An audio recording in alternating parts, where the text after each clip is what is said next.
तो भजन करो, भजन से प्राप्त हो जाएगा। भजन करो। देखो, यदि आप वास्तविक सुख चाहती हो तो भगवान से जुड़ना पड़ेगा। हमारा प्रारब्ध इतना बलवान नहीं कि बराबर हमको सुख दे सके।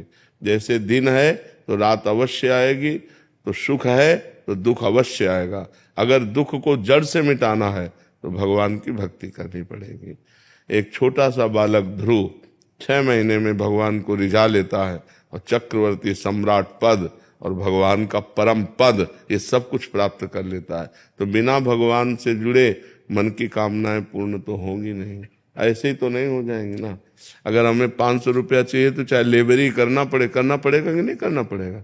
पूरा जीवन जो भगवान के मार्ग में लगाया गया, जो तपस्या की गई, तो उसका डबल परिणाम होता है। एक तो होता है लौकिक सुख और एक होता है पारलौकिक सुख। यहाँ भी सुख मिलेगा और वहां भी। ई परलोक सकल सुख पावत मेरी सो भैया कृष्ण गुण संच।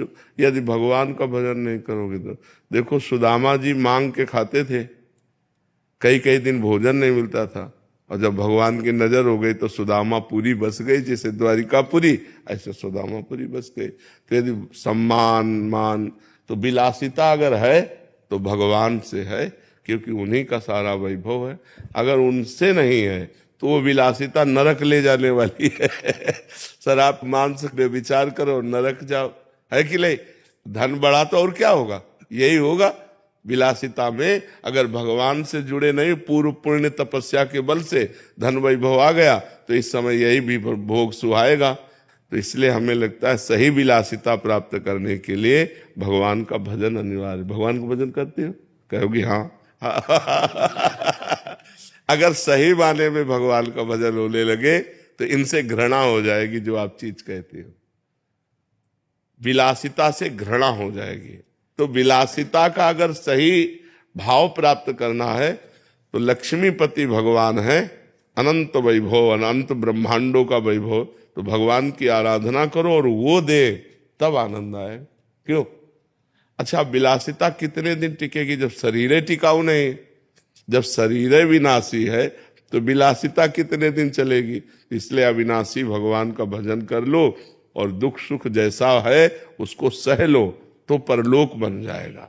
परलोक, यहाँ का सब टिकाऊ नहीं है विलासिता, यहाँ का सुख टिकाऊ नहीं। काफी सुख तो भोग ही लिए।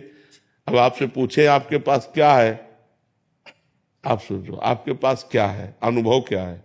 कुछ अनुभव नहीं है। बस उसी की चाह है जिसका कोई अनुभव नहीं है, उसी की चाह है जो कोई टिकाऊ नहीं।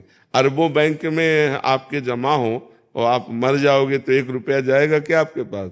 यार बेकारे कमा के रखियो, अरबों तुम्हारे काम में तो नहीं आए। इतना व्यवहार, इतना पद प्रतिष्ठा, यदि परलोक के लिए तुमने भजन नहीं किया तो यहां से जब जाओगे तो न तुम्हारी पढ़ाई जाएगी, न तुम्हारी प्रतिष्ठा जाएगी, न तुम्हारी गाड़ी जाएगी, न तुम्हारे मित्र जाएंगे, न तुम्हारा बैंक बैलेंस जाएगा। अब अगला जन्म पता नहीं इसकी कौन सा जन्म हो। इसलिए हमको चाहिए कि मनुष्य जीवन में ऐसे आचरण करें कि पाप ना हो, और ऐसे आचरण करें कि हमें भगवान की प्रसन्नता मिल जाए, हमारा अगला जन्म ठीक बन जाए। तो खूब नाम जप करो, सत्संग सुनो, शास्त्रों का स्वाध्याय करो और पवित्र आचरण करो। मांस मदिरा व्यभिचार गंदी बातें इनसे बचो तो सब मंगल हो जाएगा, तभी सब मंगल हो।